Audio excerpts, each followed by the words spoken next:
Sa Dubai, pangalawang luto ko na to kasi nakapagluto na ako ng ginataang ubod ng gulay dito. Nakatikim na sila. So ngayon, may natira pa. Matamis pa rin siya. Hindi nagbabago yung tamis niya. Kaya talaga itong puno na to. I like it. I wish na sa... So ayan na nga guys, yung ating lumpiang ubod na fresh. Yummy! Oh, diba? So,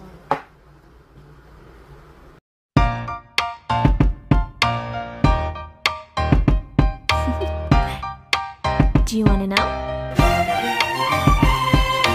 Well, I've been thinking about you, and I think you'll have to listen, because... ito na nga mga paluto ko. So ito na nga, naliwa ko na yung mga gagawin nating lumpiang sariwa. So ito yung mga ingredient natin. So bawang, sibuyas, tapos meron tayong baboy at saka hipon na hiniwa ko ng maliliit. Pinong-pino, at saka yung ating lumpiang gulay na ubod na mahaba at pino, at saka yung ating carrots. Ito na pati yung ating lettuce na pambalo. So ayan, magigisa na tayo, and then babalutin na natin siya mamaya. Gagawa tayo ng ating lumpia wrapper mamaya, at saka yung sauce niya. Ating mantika, una muna medyo kasi yung ating baboy medyo nag-golden brown siya, kaya medyo sisitin ko muna ito ng sauce.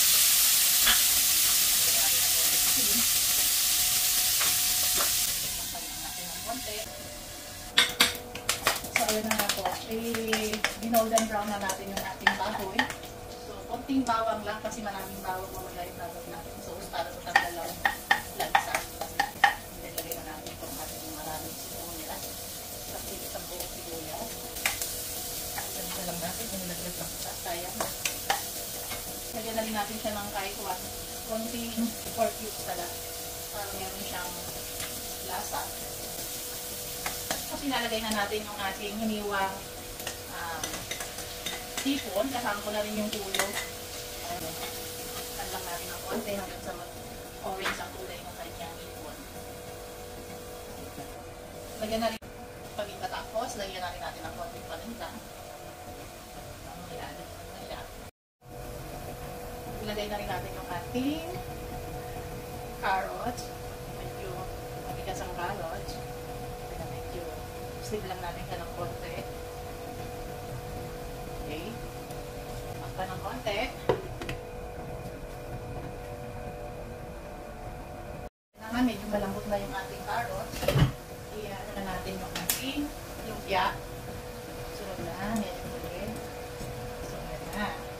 So, konting ano lang yan, steam, and then that's it. Luto na yung ating lumpia sariwa. Kasi okay lang yung medyo steam siya, matamis naman siya.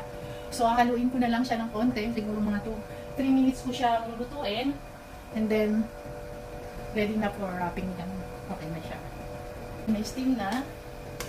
Haluin na natin para yung kanyang lasa ay mag-mix na sa ipod, yung kanyang soya.